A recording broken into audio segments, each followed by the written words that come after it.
Министерството за внатрешни работи на Република Македонија преку Одделот за меѓународна полициска соработка, односно преку Интерпол Скопје од страна на бирото на Интерпол во Белград, утринава и формално беше известено дека едно од лицата кое што се бараше со меѓународна потерница во врска со случајот оперативната обработка Шпиун било приведено синоќа на подрачјето на Нови Сад и во текот на утринските часови било изведено пред надлежен истражен судија во Основниот суд во Нови Сад, од чија страна му била изречена мерка притвор, екстрадиционен притвор во време трајање од 40 дена. Во истиот допис кој што е испратен до нас, потврдено е дека е лицето идентификувано и побарано е од македонските органи на прогонот да ја отпочнат процедурата за доставување на барање за екстрадиција на приведениот.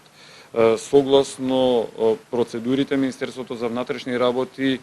се обрати до Министерството за правда и до надлежните судови, така што очекуваме во најможен рок да биде комплетирана целокупната документација, истата да биде доставена до органите на прогонот во соседна Србија, кои што во натамошната постапка треба да се произнесат по барањето за екстрадиција и доколку биде одговорено позитивно, како и во сите досегашни случаи, Министерството за внатрешни работи на Република Македонија со Српското министерство ќе се договорат околу деталите за испорачување, односно преземање на лицето кое што во текот на ноќта беше приведено во Нови Сад. Министерството за внатрешни работи на Република Македонија поседуваше само оперативни сознанија и информации дека лицето се наоѓа во соседна Република Србија, но се разбира официјална формална потврда за тоа немавме. Единствено што имавме формална потврда е дека лицето не се наоѓа на територијата на Република Македонија, зашто во соодветна процедура го информиравме и судот кој што издаде наредба до Министерството за внатрешни работи веднаш по поднесувањето на кривичната пријава во врска со оперативната обработка Шпиун за распишување на меѓународна потерница. Меѓународната потерница, како што јавноста беше информирана, беше распишена уште набргу по поднесување на кривичната пријава, така што постапуваа практично сите полиции кои што се членки на Интерпол по неа и веќе кажав дека во текот на вчерашниот ден најпрвин телефонски бевме информирани дека лицето е лоцирано во Нови Сад, а денеска во утринските часови бевме и формално известени дека станува збор за еден од осомничените во аферата Шпиун. Според првичните сознанија кои што ги имаме од српската полиција, лицето најверојатно престојувало во еден или во два стана во Нови Сад, но се разбира тоа се уште непотврдени детали околу случајот. За нас е најважно тоа што лицето е обезбедено и што може да отпочне постапката за екстрадиција. Министерството за внатрешни работи не води евиденција за македонските државјани дали тие поседуваат евентуално двојно државјанство и какво државјанство поседуваат, така што не би можеле со сигурност да потврдиме дека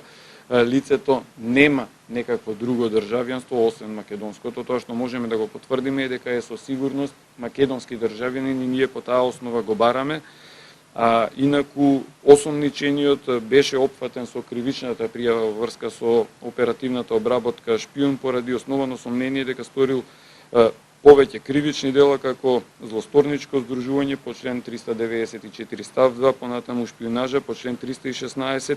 и уцена по член 259 во врска со член 19 од Кривичниот законник на Република Македонија. Целокупниот процес на екстрадиција не зависи исклучиво од Министерството за внатрешни работи, напротив, зависи и од Министерството за правда и од надлежните судови како во Република Македонија, така и во соседна Република Србија. Тоа што можам да го кажам во име на Министерството за внатрешни работи на Република Македонија е дека ние сме подготвени максимално брзо со српската полиција доколку биде донесена позитивна одлука, односно одлука за екстрадирање на лицето во Република Македонија, да договориме начин, време, место каде и како би го презеле од српските органи на прогон. Министерството за правда е известено веќе за неговото лишување од слобода и дека ќе отпочне постапката за екстрадиција, односно ќе биде доставено барањето, а српските органи на прогонот ќе го разгледаат истото и ќе се произнесат по него. Доколку има какви било други пречки правни, би било известено Министерството за правда. За сега немаме информација дека лицето има евентуално двојно државјанство или пак дека се бара и за други кривични дела сторени на подрачјето на Србија. Министерството за внатрешни работи интензивно презема мерки по однос на пријавата за исчезнување на поголем број на предмети од Музеот на Македонија, предмети кои според првичните кажувања се со непроценлива вредност, односно со непроценливо културно-историско значење за Република Македонија. Во текот на вчерашниот ден извршени се разговори со сите вработени во музеот. Договорено е со директорот на музеот да се формираат комисии кои што би направиле соодветен попис на сите предмети кои што се чувале во депото, за да видиме евентуално дали има и други предмети кои што недостасуваат, а исто така да се направи целосен увид во однос на лицата кои што изминатиот период наназад, станува збор за подолг период наназад, имале пристап до депото, влегувале таму,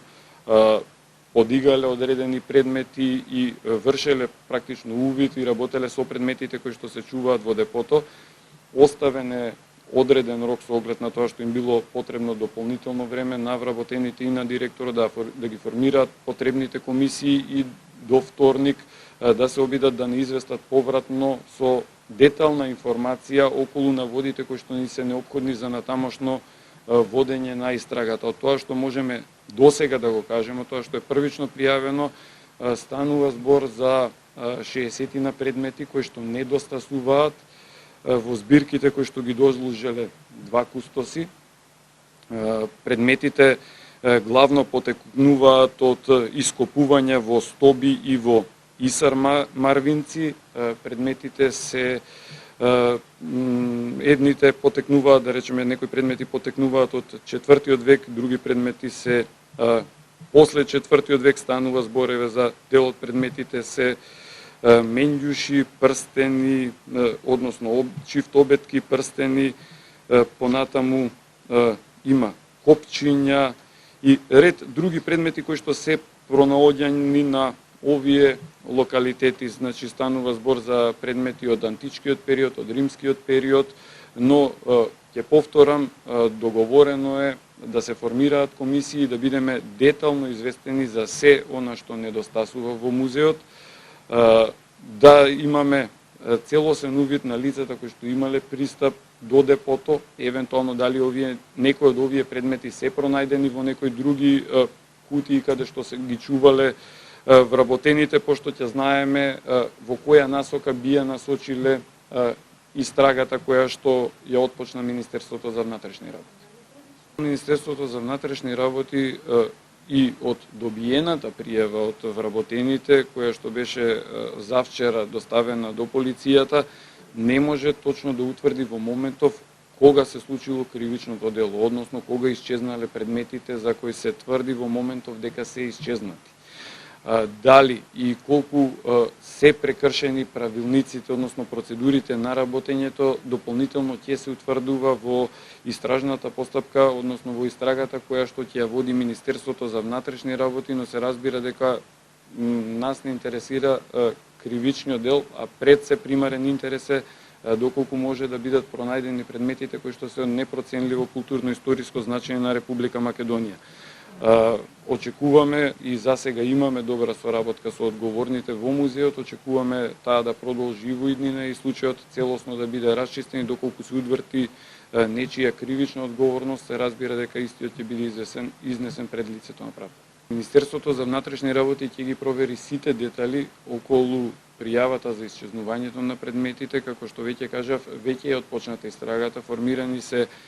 тимови од вешти лица кои што работат на случајот, интензивно се работи. Во текот на вчерашниот ден беше разговарано со сите вработени. Првата насока која што им е дадена е тоа да се направи целосен детален попис на сите предмети, да се утврди дали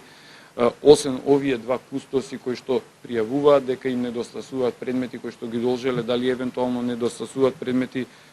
и кај други кустоси кои што имаат задолжено, но и да се направи детален попис на лицата кои што имале пристап во депото, кога влегувале и што точно подигале од депото. Тоа е првата точка од која што поаѓа истрагата, а ќе бидат преземени и сите останати неопходни мерки и действија за расчистување на случајот, вклучувајќи и разговори со одговорните од обезбедувањето, но засега можеме да кажеме само дека нема пријава за тешка кражба која е извршена со насилно влегување во објектот. Така што можеме само да претпоставуваме за што се работи во овој момент, но станува збор за исклучително сериозен случај, така што не би сакале да излегуваме со никакви претпоставки или шпекулации во овој момент кога истрагата е се уште на почеток.